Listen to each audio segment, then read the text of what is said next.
Electrician जानता है कि बिजली के तारों को सही जगह कैसे जोड़ना है ताकि बिजली चलती रहे। वो भी एक तरह की इलेक्ट्रिशियन है और जानती है कि किन तारों को कहाँ जोड़ना है। जब वो आपके साथ होती हैं तो उनका पूरा ध्यान आपके ऊपर ही रहता है। उनके साथ बैठकर आपको लगेगा कि आप भी खास हैं। वो ये एहसास दिलाती हैं कि उस वक्त उनके साथ आपके अलावा कोई और नहीं है। मैं जब उनके सामने गया तो उन्होंने मुझसे कुछ कहा। उनकी वो बात मेरे लिए बड़ी ही अहम थी और उस बात को सुनते ही मैं बुरी तरह से रोने लगा। जबकि जिंदगी में कभी किसी ने मेरी आंखों में आंसू नहीं देखे होंगे। यहाँ तक कि जब मेरे पेरेंट्स की मौत हुई थी तब भी मैं रोया नहीं था। मैं कभी रोता नहीं।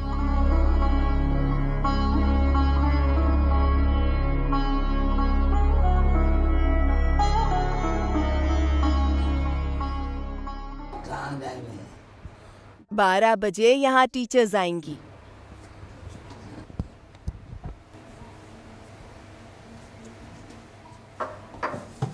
मैं जब भी उन्हें तैयार करवाती हूँ वो हमेशा ऐसा ही करती हैं। मेरी साड़ी के पल्लू से अपना मुंह पोंछ लेती हैं।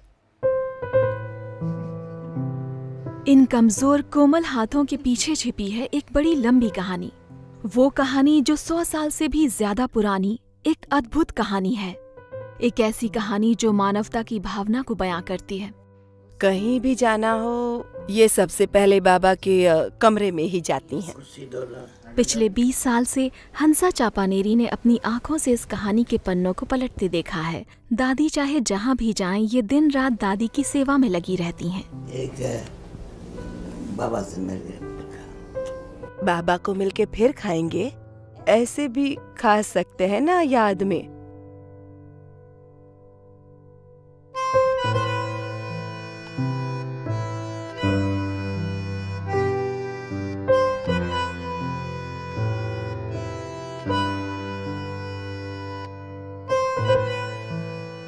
काफी छोटी उम्र से ही उनकी आवाज एक ममतामयी माँ की रही है। बड़ी ही बुजुर्ग सी हस्ती। आज मैं जब दादी को देखती हूँ तो यही सोचती हूँ कि दादी की देखभाल करना मेरे लिए कितनी बड़ी बात है। जब दादी अलग अलग कार्यक्रमों में जाती थीं, यूके में कार से घंटे 2 घंटे का सफर करना होता तो मैं सिर्फ उनकी ही फिक्र करती थी। मैं सोचती बाकी सब तो सो जाएंगे लेकिन दादी जब वापस आएंगी तब वो इन सीढ़ियों पर कैसे चढ़ेंगी। उन्हें किसी चीज की जरूरत पड़ सकती है, वो कुछ मांग सकती हैं। ऐसे में मैं कैसे सो सकती हूँ क्योंकि बाकी सब तो सो रहे हैं। उनकी मदद कौन करेगा, मैं यही सोचती थी। दादी की इस कहानी का एक एक शब्द अपने आप में बेहद खास है। उनका हर कदम खास है। 20 साल पहले हंसा ने ये सोचा भी नहीं था कि दादी को इस सफर के बाद वो शक्ति मिल जाएगी जो इतनी जिंदगियों को बदल देगी। उनकी बदौलत ही मेरे दिल के दरवाजे खुले ताकि ईश्वर उसके अंदर आ सके।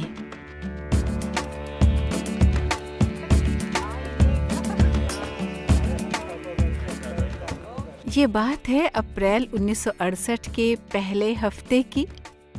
मैं उस महीने के पहले हफ्ते की तारीख के बारे में नहीं बता सकती, मगर ऐसा हुआ था।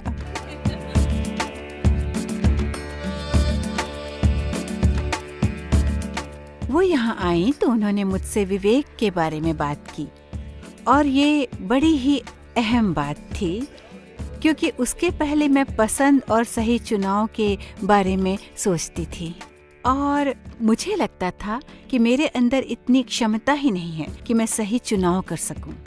आज़ादी देने वाला समाज, पश्चिम का पारंपरिक समाज, हिंदू समाज, समझ नहीं आ रहा था किसे चुनूं। उन्होंने ये बात समझी और मुझसे कहा तुम अपने विवेक को स्वच्छ करो। तो मैंने पूछा कैसे? उन्होंने कहा ध्यान से। और उसी रोज शाम को मैं यहाँ ध्यान शुरू करने आ गई।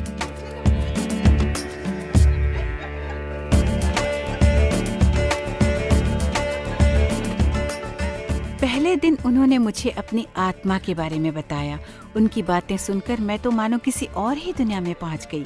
उसके बाद उन्होंने मुझे वो दृष्टि दी जिसने मेरी दुनिया ही बदल दी। मुझे उससे जुड़ने का अवसर मिला जिससे ईश्वर भी प्यार करते हैं। जयंती कृपलानी और उनकी माँ का शुरू से ही ब्रह्मा कुमारीज के संस्थापक ब्रह्मा बाबा से बड़ा गहरा लगाव रहा था। जयंती के दादाजी ब्रह्मा के चचेरे भाई थे। जब वो सिर्फ 8 साल की थीं, तब पहली बार ब्रह्मा से मिली थीं और ठान लिया था कि वो उनके उपदेशों का पालन करते हुए अपना जीवन बिता देंगी। और 11 साल बाद जब वो 19 साल की थीं, उन्होंने ऐसा करना शुरू कर दिया। अगर कोई दादी की कहानी सुनकर उनके जीवन के पन्ने पलटना चाहता हो तो उसे इनसे बेहतर जानकार शायद ही कोई और मिले। पता है ये कौन है? ये हमारी दादी हैं जब वो जवान थी।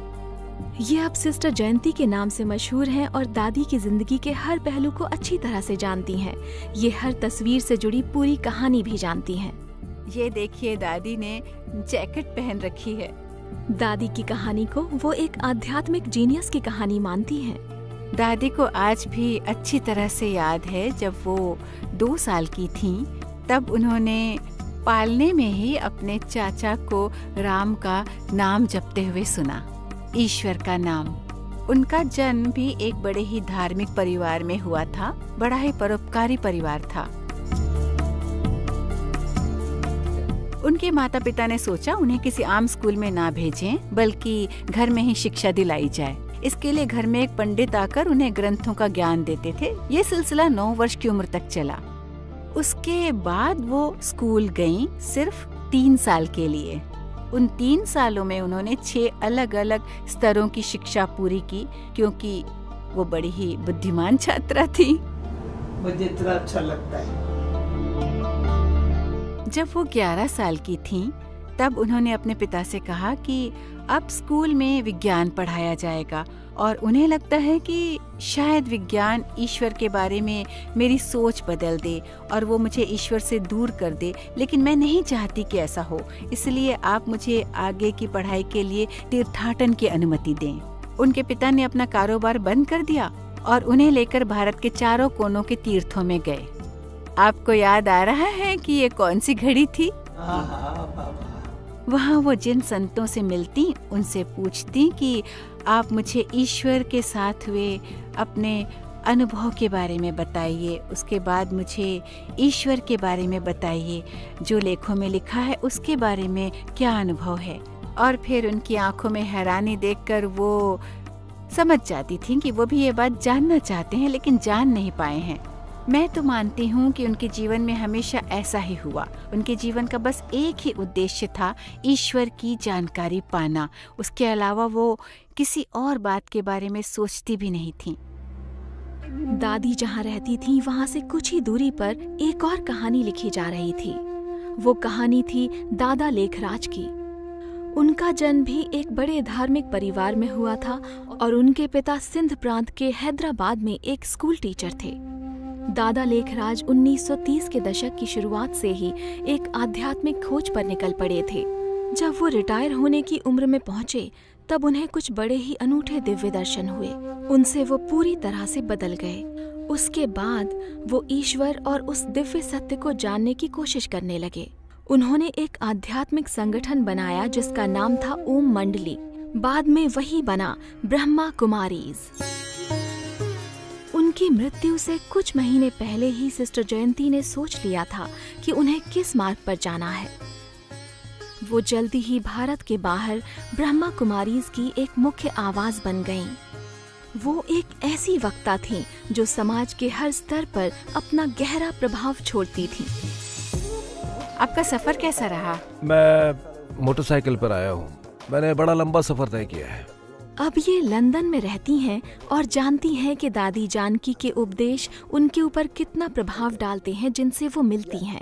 लॉर्ड स्टोन 20 साल से भी पहले ब्रह्मा कुमारीज के संपर्क में आए थे और करीब करीब उसी वक्त वो इंग्लैंड में हाउस ऑफ लॉर्ड्स में भी चुने गए थे। इसके साथ ही शुरू हुई थी 20 साल पुरानी आध्यात्मिक मित्रता, जिसने दुनिया भर में उनके काम को एक नई सोच दे दी।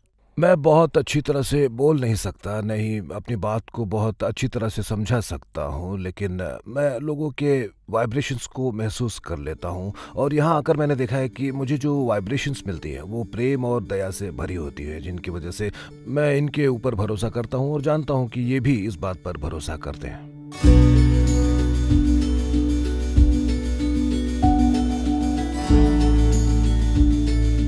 मैं ब्रह्मा कुमारीज में आया और दादी जानकी से मिला तो उन्होंने मुझे बताया कि सत्य सिर्फ एक ही नहीं है।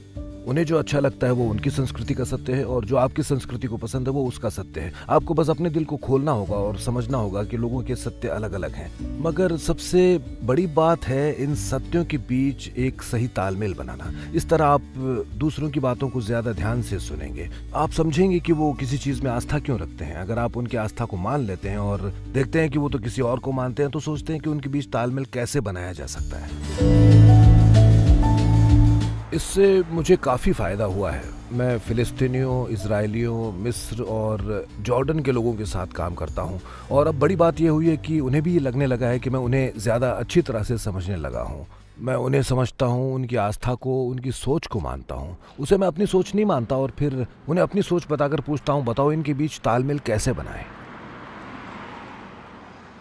जब दादी जान के एक कमरे में बैठे 500 लोगों के सामने प्रवचन करती हैं, तो वो भीड़ से बात नहीं करती हैं, बल्कि वहां बैठे एक एक इंसान से बात करती हैं। लगता है जैसे वो एक एक को देख रही हैं, भले ही उन्हें बाद में दृष्टि मिलती हो, पर जब भी वो बोलती हैं हर शख्स की आंखों में देखती हैं और वो कमरे में बैठे हर इंसान को देखती हैं। इससे सबको लगता है कि वो उसी से बात कर रही हैं। इस तरह वो उन सभी को इस लायक बनाती है कि वो अपने सबसे अच्छे हिस्से से संपर्क कर सकें। सभी को इस लायक बनाना कि वो अपने सबसे अच्छे हिस्से से संपर्क कर सकें, दादी के जीवन को और अच्छी तरह से बताता है। अब वो 100 साल से ज्यादा की हो चुकी हैं, मगर अपने करीबी दोस्तों से वो आज भी बड़ी गर्मजोशी से मिलती हैं। उनके नाजुक, कमजोर हाथ और जादुई आंखों में साफ नजर आता है कि उनका पूरा जीवन यही करते हुए बीता है।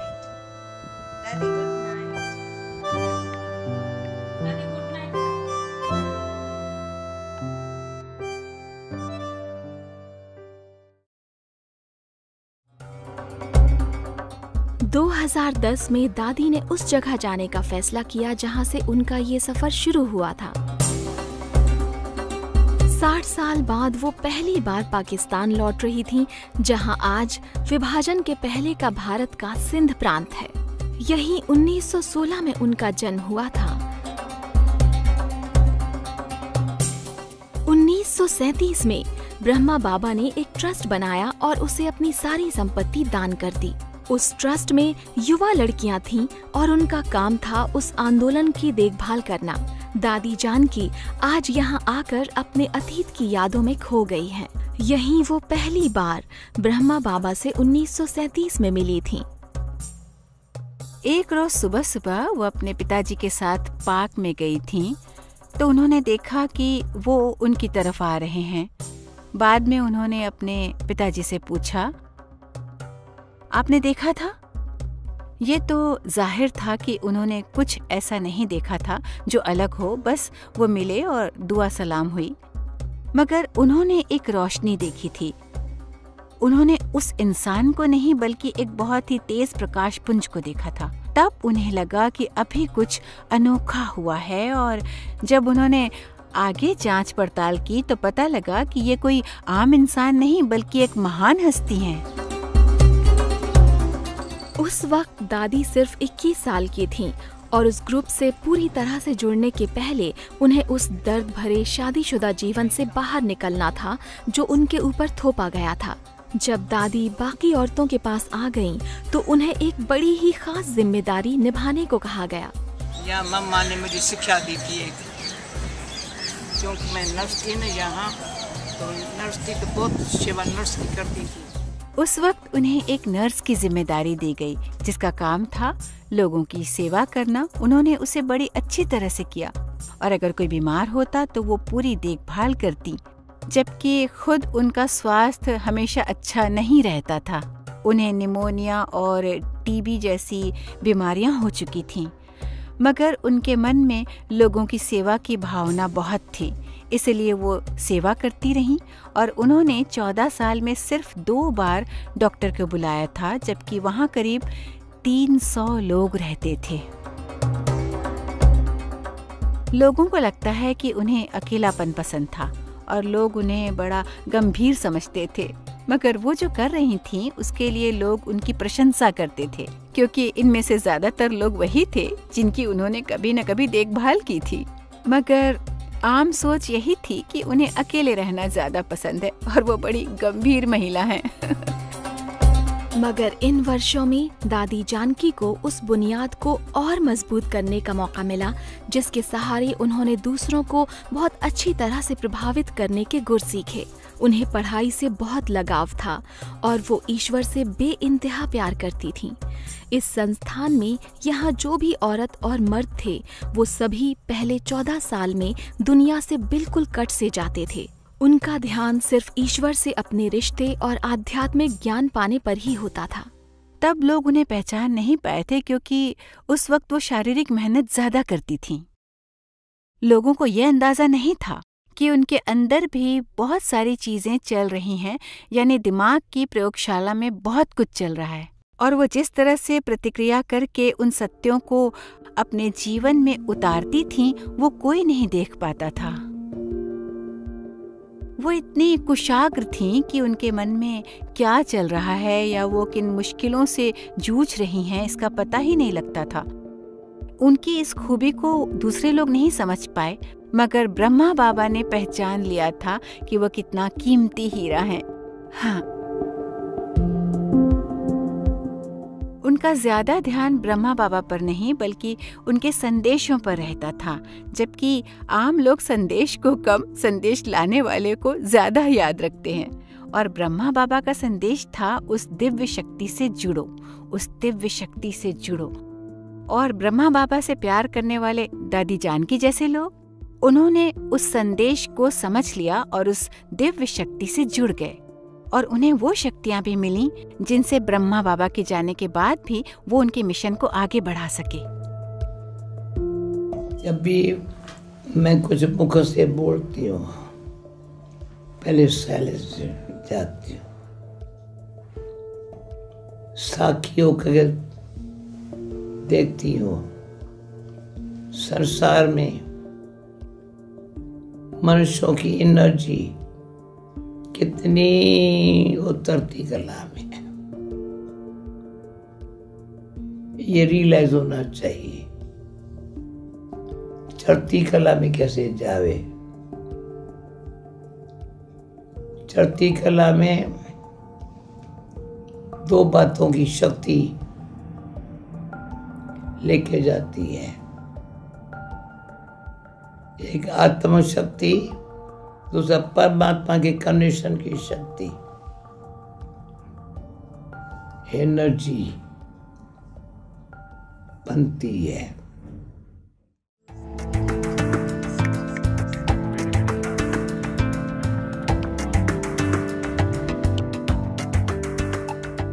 मुझे याद है 1974 से लेकर 1978 तक मैं और दादी टेनिसन रोड पर ही रहते थे, और उस दौरान कई बार ऐसा होता था जब सिर्फ मैं और दादी ही वहाँ होते, कोई और नहीं होता, जो बड़ी दिलचस्प बात थी। हाँ। जब दादी जानकी 1974 में लंदन आई तो टेनिसन रोड के इसी घर में रहने लगी, जहाँ पहले से ही संस्थान के कई वरिष्ठ शिक्षक 1971 से ही रह रहे थे। मगर दादी के आने के बाद सब कुछ बदल गया। मैं जब भी वहाँ जाती हूँ पुरानी यादें ताज़ा हो जाती हैं कि कभी दादी भी वहाँ रहती थीं, और वो घर हमारे लिए बड़ा ही पवित्र और ख़ास है। हाँ, हम सब के लिए वो घर बड़ा ही ख़ास है। Welcome, brothers. इस कमरे में आपको कमाल की वाइब्रेशंस मिलेंगी। मैं और दादी कभी इसी कमरे में रहते थे। रात में हम यहाँ सोते थे और दिन में क्लासेस लेने जाते थे, और सुबह होते ही निकल जाते, लेकिन उसके पहले यहीं पर ध्यान भी लगाते थे। तब दुनिया बिल्कुल अलग थी। हमें पता नहीं था आतंकवाद के बारे में, हमें नहीं पता था कि ये सुसाइड बॉम्ब क्या है, वो दुनिया बिल्कुल अलग थी। वही वो समय था जब हमने ध्यान लगाना शुरू किया था और लोग तब गमलों के बारे में सोचते थे। आपने कभी सुना है इस बारे में? डाइनिंग टेबल वहीं थी और खाना यहाँ पकता था। मैं उन उपदेशों के बारे में जानती थी जो हमें बताए जाते थे, लेकिन मेरे पास ऐसी कोई मिसाल नहीं थी कि मैं लोगों को बता सकूं कि यही सच्चाई है। अब मैं देखती हूँ कि यहाँ अलग अलग संस्कृतियों के लोग हैं, अलग अलग नस्ल धर्म के लोग हैं, जिन्हें दादी ही सब बताती थीं। मैं भी उन्हें पढ़ाती थी, लेकिन दादी ही उन्हें अच्छी तरह से समझाती थीं, उनके सवालों के जवाब देती थीं और फिर इस तरह से उन्हें तैयार करती थीं कि वो इस दुनिया में एक योगी की तरह रह सकें। और देखिए ना, आज दुनिया उन्हें ही योगिक सिद्धांतों के रूप में जानती है।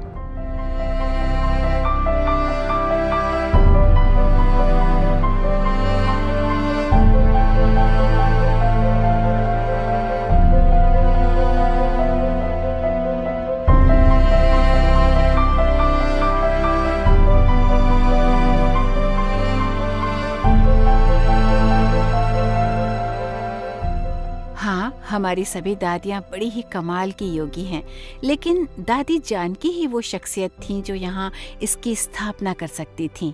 इस काम के लिए वो बिल्कुल सही चुनाव थीं, क्योंकि उन्हें आध्यात्म की बड़ी गहरी समझ थी और वो उसे जिस तरह से दूसरों को समझाती थीं, उन्हें ये बताती थीं कि किस तरह से वो उन बातों को अपने जीवन में उतार सकते हैं। वो बड़ी बात थी, क्योंकि वो बड़ी सीधी सरल भाषा में लोगों को सब समझा देती थीं।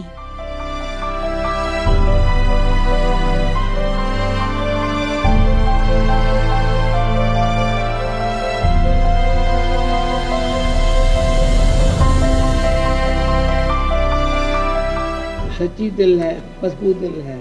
When there's a true heart, it's a strong heart. हम किस पर डिपेंड नहीं हैं। I don't have to depend on anyone. भगवान को साथी बना लिया है। If I make God my companion, भगवान हमारा साथी है। so God is my companion. Okay?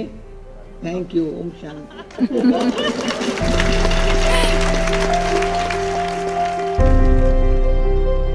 बहुत से लोग मानते हैं कि वो बड़ी ही गंभीर महिला हैं, और हाँ, कई मायनों में ये सोच सही भी है, मगर वो यहाँ 40 सालों से हैं और बड़े दिल वाली हैं।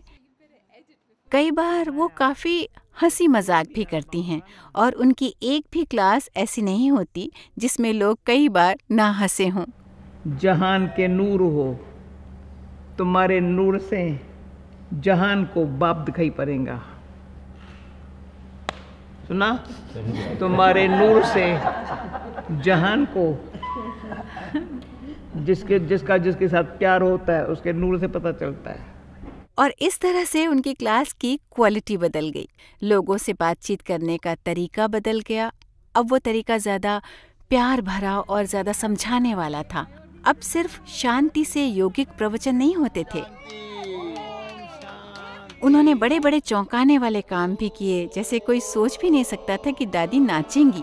मगर पिछली बार जब वो लंदन आई, तब उन्होंने सबसे कहा कि चलो नाचते हैं।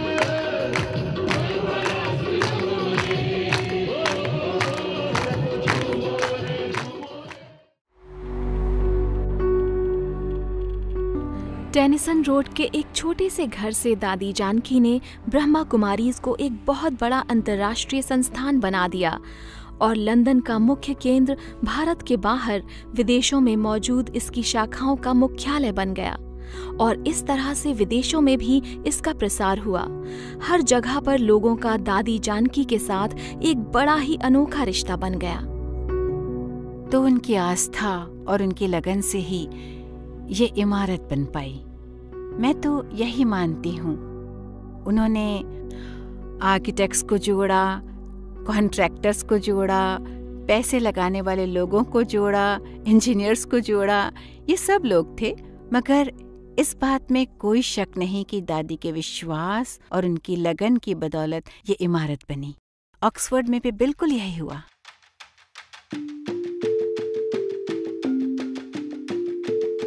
दादी जानकी की प्रेरणा से ही ब्रह्मा कुमारीज ने 1993 में ऑक्सफोर्ड में एक बड़ी अनोखी जायदाद खरीदी जो बाद में रिट्रीट सेंटर बन गया। यहाँ हर साल हजारों लोग आध्यात्मिक शुद्धि के लिए आते हैं। हाँ, शायद तब मैं 26 साल की थी। आज मंदा पटेल रिट्रीट सेंटर की गतिविधियों पर नजर रखती हैं। वो अपनी जिंदगी को याद करते हुए ये कहने से नहीं चूकती कि दादी जानकी के साथ उनके रिश्तों की वजह से ही उनके जीवन को एक नई दिशा मिली है। जब मैं 21 साल की थी तब मुझे अचानक ही लगा कि मुझे अब सोचना पड़ेगा कि आगे क्या करना है और क्या मैं ये सब करना चाहती हूँ। ये बातें दिमाग में चल रही थी, मन में ये भी आ रहा था कि मैं शादी कर लूं, मैं भी एक खुशहाल जिंदगी बिताऊं। लेकिन मन में कहीं से ये आवाज भी आ रही थी कि ऐसा जीवन तो सब चाहते हैं, मुझे कुछ अलग ही करना होगा। मैं जब उनसे पहली बार मिली तभी उन्होंने मुझे बहुत प्रभावित किया था। उन्होंने मुझे मेरे बारे में जो बातें बताई उनसे मुझे लगने लगा कि मैं खुद को जान सकती हूँ और मैं शायद ऐसी इकलौती नहीं हूँ जिसके साथ उन्होंने ऐसा किया था, बल्कि उन्होंने कई और लोगों के साथ ऐसा किया था। और उनकी सबसे बड़ी खूबी भी यही है कि वो हमें भी खास होने का एहसास करा देती हैं। जब वो आपके साथ होती हैं तो उनका पूरा ध्यान आपके ऊपर ही रहता है। उन्होंने मेरे दिल को छू लिया था उस तरह से शायद कोई और कर पाए। उन्होंने मुझे एहसास कराया कि मेरे अंदर भी कुछ था जो बाहर आ गया है। मैं तो दावे से कह सकती हूँ कि कोई और मुझे ये एहसास नहीं दिला सकता था। वो ऐसी इकलौती शख्स हैं जिसने मुझे रुला दिया हो। जी हाँ, एक अकेली। कम ही ऐसे लोग हैं जो मुझे रुला सकते हो। और उनके सामने बैठने के बाद उनकी आंखों में देखते ही मेरी आंखों से गंगा जमुना बहने लगी थी। Here we go.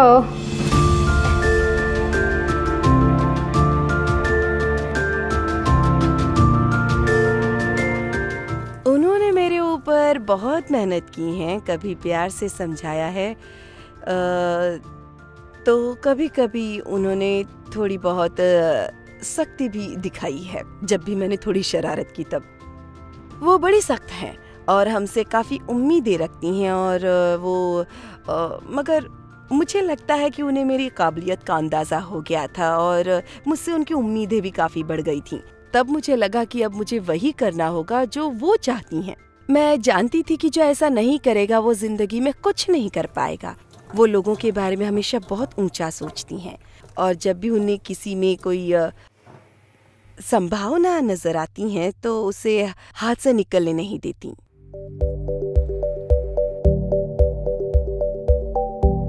मैं कई बार उनसे नाराज भी हो जाती थी, उन्हें कुछ कह देती थी या उनके साथ कुछ कर भी देती, तब वो भी कहती थी ये मत बोलो, वो मत करो, और मैं कहती ठीक है मैं नहीं करूंगी लेकिन आप मुझसे मत कहिएगा। तब वो भी समझ जाती थी।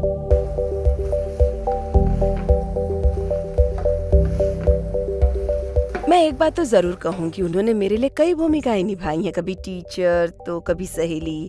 अगर मुझे कोई परेशानी होती तो मैं उनसे कह देती और शायद वो बाद में उतना खुलकर किसी और से नहीं कह सकती थी, मगर उन्होंने हमेशा मेरी बात बड़े प्यार से सुनी, उन बातों को समझा और हमेशा कहती सब ठीक हो जाएगा। उन्होंने मुझे हमेशा एहसास दिलाया कि अगर तुम बुरे दौर से गुजर रही हो तो भी चिंता की कोई बात नहीं है। उन्हें मेरे ऊपर इतना भरोसा था कि मैं उन मुश्किलों को पार कर लूंगी, उनसे उबर जाऊंगी।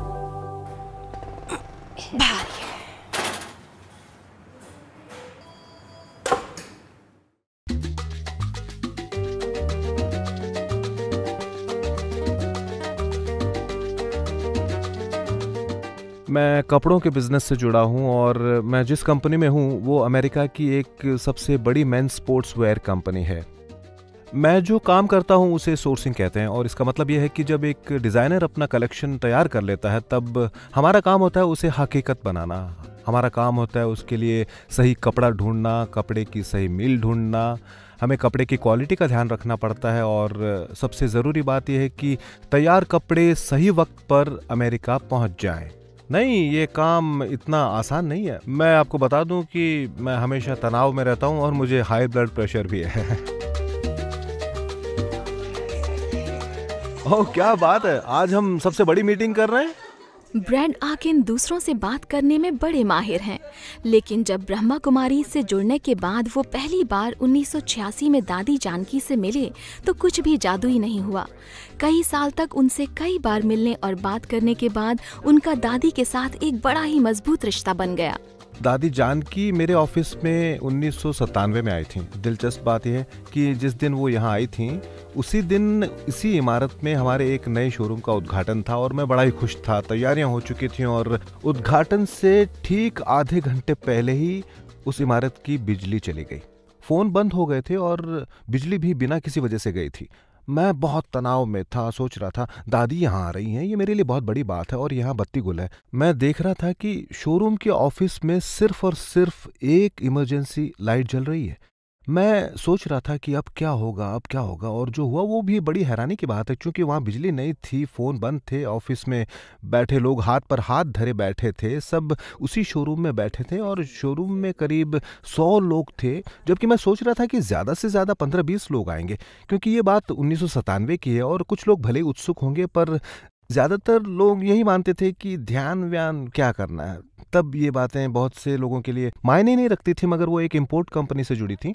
तो उन्होंने कहा कि आप भगवान से पावर इंपोर्ट कीजिए और उसे दूसरे लोगों की तरफ एक्सपोर्ट कर दीजिए।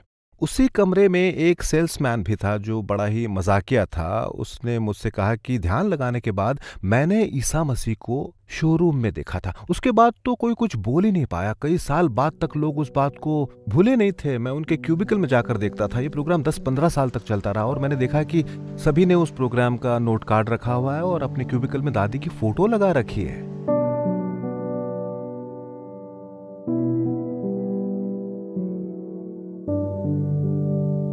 मैं भी बस उसी पैटर्न का पालन करता हूँ। मैं नहीं मानता कि मैं बहुत बड़ा या महान काम कर रहा हूँ और मैं भले ही अपनी बात खुल कर रखता हूँ, दूसरों से बात करता हूँ, शर्माता नहीं हूँ, पर मुझे अपने ऊपर भी पूरा भरोसा नहीं है। मैं खुद को बड़ा असुरक्षित मानता हूँ और नहीं जानता कि मेरी खूबियाँ क्या है। मैं उनके बारे में सुनता हूँ, लोग मुझे मेरी खूबियाँ बताते हैं, पर मैं नहीं समझ पाता कि वो किसकी बात कर रहे हैं, मेरे पीछे कौन है। मगर दादी ने मेरे लिए एक काम ज़रूर किया है। उन्होंने मुझे इतना आत्मबल दिया है कि मैं अब ये ज़रूर समझ सकता हूँ कि मेरे अंदर कुछ ऐसा है जिसे मैं नहीं देख सकता, और जब भी मैं उस कमरे से निकलता हूँ ऐसा लगता है कि मेरी शक्ति और बढ़ गई है।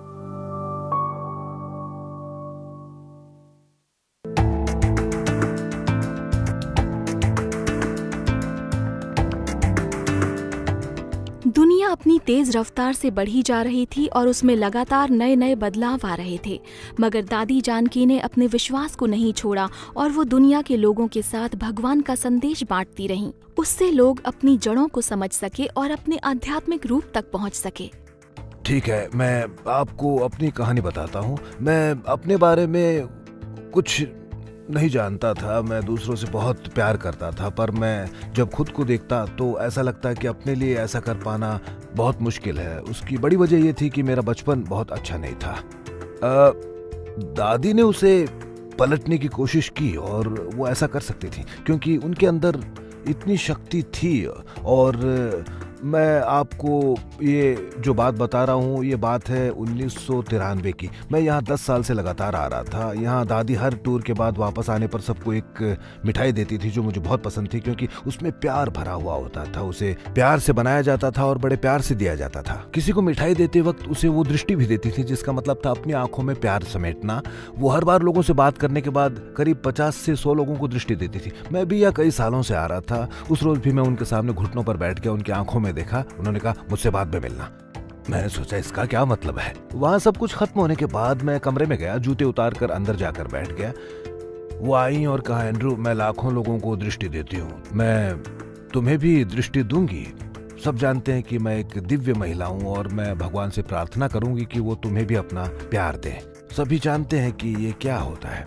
तुम मेरे सामने बैठ जाओ और तुम मुझे दृष्टि देने की कोशिश करो। मैं 93 साल की हूँ, तुम मुझसे आशिकी तो नहीं कर सकते। तुम्हें बस इतना करना है कि अपने दिल के दरवाजे खोलो, मैं तुम्हें प्यार दूंगी, ये काम अभी के अभी करना है। उसके बाद उन्होंने वही किया। मुझे तकलीफ तो हुई पर मैंने उसे सह लिया और उस दिन मैंने पहली बार महसूस किया कि मैं प्यार को भी स्वीकार कर सकता हूँ। मुझे पता लगा कि जब हम खुद से प्यार करते हैं तभी किसी और को प्यार दे सकते हैं, और वो यही कर रही थी। और अगर हम सभी ये मान लें कि हम प्यार के योग्य हैं और अपने जैसे दूसरे लोगों से प्यार कर सकते हैं तो हम वो प्यार बांट सकते हैं। You didn't come, did you? Stay here and make sure. Miss Kia. I Security. know. What else would do, Daddy? Security, Daddy. And also to open the house so people come. पिछले कई दशक से दादी की आवाज दुनिया भर के लाखों लोगों तक पहुंची है। The past 60 years of my life have been dedicated is this. उनकी बातों ने कई देशों के नेताओं के दिल और दिमाग को छू लिया। 1930 के दशक में कोई सोच भी नहीं सकता था कि ऐसा भी हो सकता है। उस वक्त दादी और दूसरी युवा महिलाओं को गैर पारंपरिक आध्यात्मिक जीवन बिताने के लिए अपमानित किया जाता और मारने की धमकी भी दी जाती थी। उस वक्त किसने सोचा था कि ये महिलाएं एक दिन विश्व की सम्मानित आध्यात्मिक गुरु बन जाएंगी। डवीना मर्फी गिब एक बार फिर से ब्रह्मा कुमारीज के ऑक्सफोर्ड स्थित रिट्रीट सेंटर में आई हैं, जहां इनके साथ हैं इनकी सहेली मंदा। ये अपने पति रॉबिन गिब के देहांत के बाद यहाँ आई हैं और ये अभी भी दादी को नहीं भूल पाई हैं। अपनी जिंदगी के आखिरी वर्षों में रॉबिन गिब दादी जानकी के बहुत करीब आ गए थे और उन्हें अपने गानों के लिए उनसे काफी प्रेरणा भी मिलती थी। तो आपको वो दिन याद है जब आप पहली बार दादी से मिली थी? हाँ, तब जब वो विश्व शांति के लिए काम कर रही थी। मायामी में। आपका घर मायामी में है ना? पहली बार दादी को देखकर आपको कैसा लगा था? जब मैंने दादी को पहली बार देखा तब मुझे स्टार वॉर्स याद आ गया। उनका वो छोटे कद का सबसे बुद्धिमान लीडर योडा, शायद योडा था। मैं अचानक ही बड़ी सतर्क हो गई और उनके सामने बैठकर मुझे बड़ा ही अनोखा एहसास हुआ। एक बड़ी ही अलग सी शांति महसूस की थी मैंने, अलग सी संतुष्टि, खुशी की अनुभूति हुई थी। शायद सबके ऊपर उनका यही असर होता है, वो सबको खुशियां देती हैं। उनके सामने सब अपनी हर फिक्र भूल जाते हैं और सोचते हैं कि आज मैं दादी से ये पूछूंगा, ये सवाल करूंगा। मैंने भी यही सोचा था, लेकिन उनके सामने बैठते ही मैं सब भूल गई। सारी समस्याएं खत्म हो गई।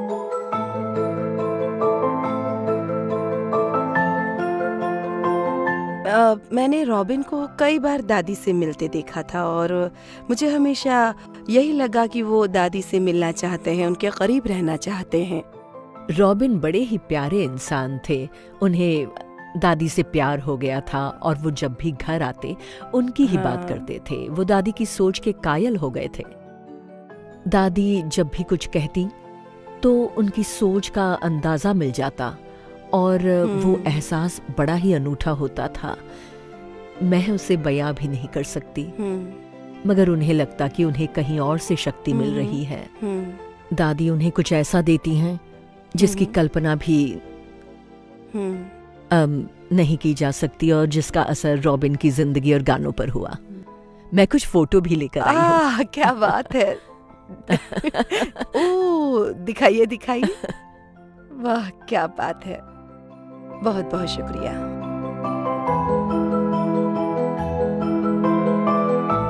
अच्छा, रॉबिन ने उनके लिए गाना भी लिखा था ना? हाँ, मदर ऑफ लव। मुझे उसके बारे में कुछ बताइए। उनसे ही प्रेरणा लेकर वो गाना लिखा, मदर ऑफ लव।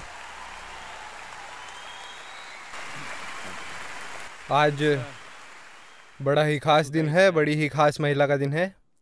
दादी जानकी आज 90 साल की हो गई हैं। 90 साल की उम्र ही अपने आप में बहुत बड़ी बात है, लेकिन वो मेरे लिए बड़ी ही खास रही हैं, मेरी प्रेरणा रही हैं। मेरा अगला गाना एक नया गाना है जो मैंने उनके लिए लिखा है। मुझे याद है हम वेम्बली की तरफ जा रहे थे और वो तब भी गाना लिख रहे थे। मुझे याद है वो उस कागज को हाथ में लेकर बार बार पढ़ रहे थे। Everything we have in life is changing. You are all I need to keep me still. Mother of love, angel of light, I'm a long lost child, so alone in the night.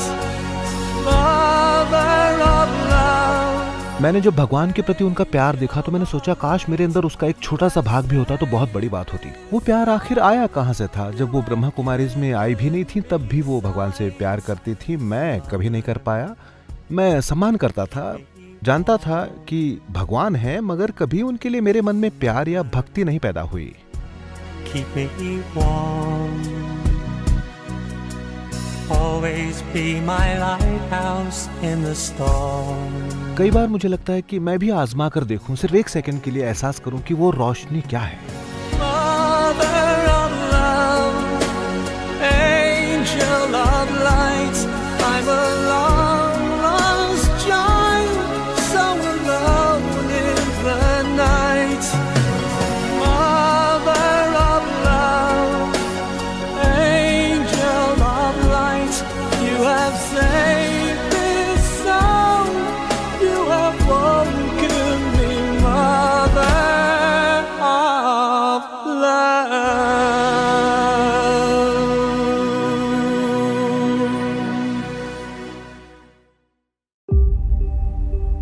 आज दादी को ब्रह्मा कुमारीज की स्थापना की 88वीं वर्षगांठ के समारोह में बुलाया गया है। वो करीब 10 साल से इस संस्था की प्रमुख हैं। आज 100 साल से ज्यादा की उम्र में भी उनके अंदर इतनी ऊर्जा है कि अपने काम को जारी रख सकें। दादी, प्रोग्राम में जाना जरूरी है? लोगों को मिलना है? क्यों नहीं गुजारा? उसमें कुदरत लिखा है, सच्ची दिल पर साहब राजी। तो मैं भी हिम्मत बच्चे मदद बाप, नियत साफ, मुराद जो संकल्प कर रहे ना हो जाता है। परमात्मा बाप कौन है, कैसा है, उसको पहचानने से जो ताकत आती है, ताकत सबको काम करती है।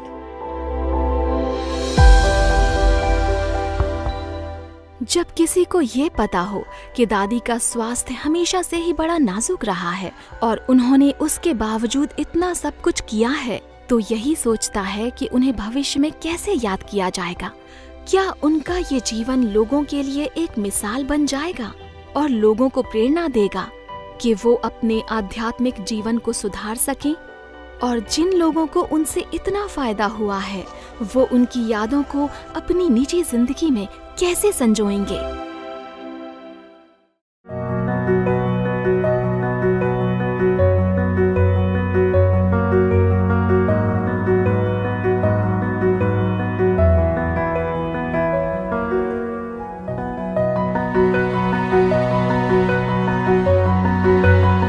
जब हमारे बीच उनका आना कम होने लगा तो हमें भी एक कमी सी महसूस होने लगी, और उस कमी को दूर करने का एक ही तरीका है कि आप उस परमात्मा की उपस्थिति को खुद महसूस करें।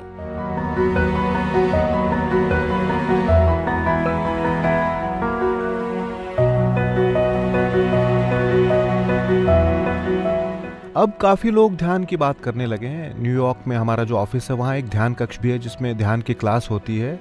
मैंने कभी इस बारे में नहीं कहा, पर हमारे ह्यूमन रिसोर्स विभाग की तरफ से ये बात कही गई कि हमें उस जगह पर ध्यान लगाने का इंतजाम करना चाहिए।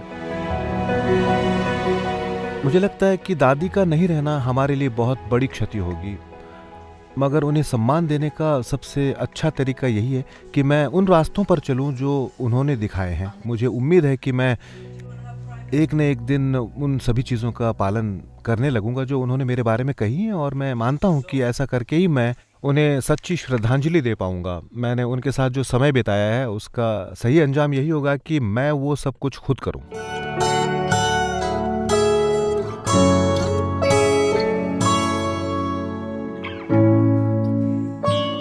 अगर हम वो कर्म नहीं करते तो किसी को उनके बारे में बताने पर भी कोई फायदा नहीं होता। बातें तो बहुत से लोग करते हैं, लेकिन असर सिर्फ उन बातों का होता है जिनके ऊपर उन्हें कहने वाला खुद अमल करता हो। और मैं भी उन बातों पर अमल करना चाहता हूँ।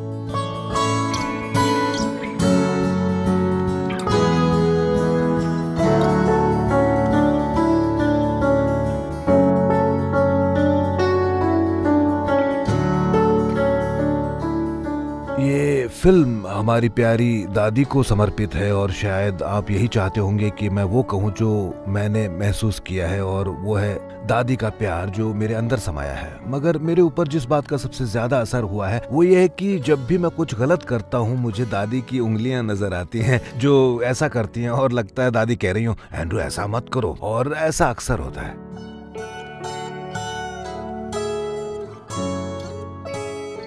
मैं जानती हूँ कि मुझे खुद को इतना मजबूत बनाना होगा कि मैं इस उम्र में भी उनकी हर संभव मदद कर सकूं। ये तो सच है कि हर कोई अमर नहीं होता। मैं इतने वर्षों से हर काम में उनकी सहायता कर रही हूँ, और पहले ऐसा लगता था कि मैं उनकी सहायिका हूँ और दादी मुझसे खुश रहती हैं। मगर अब लगता है कि उनके लिए मेरा प्यार एक माँ जैसा है जो बिल्कुल अलग है, बड़ा ही ठोस। वो मेरी छोटी बेटी जैसी हैं। मुझे अपनी उस बच्ची का ध्यान रखना पड़ता है। मैं हर तरह से उनकी पूरी देखभाल करने की कोशिश करती हूँ।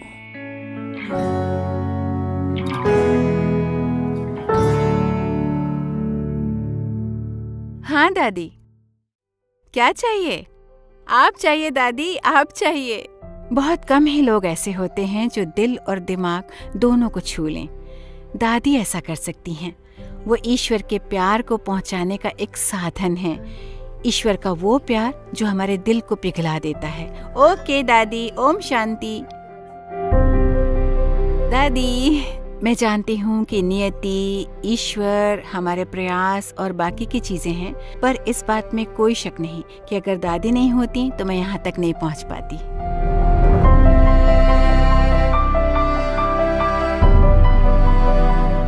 उन्होंने लोगों के दिलों और उनके जीवन को छुआ है। यही उनकी विरासत है। मुझे लगता है यहाँ मौजूद लोगों की तरह दादी ने हम सबको प्रभावित किया है, और मुझे लगता है कि सबसे बड़ी विरासत यही है कि आप किसी के जीवन पर अपना प्रभाव छोड़ें।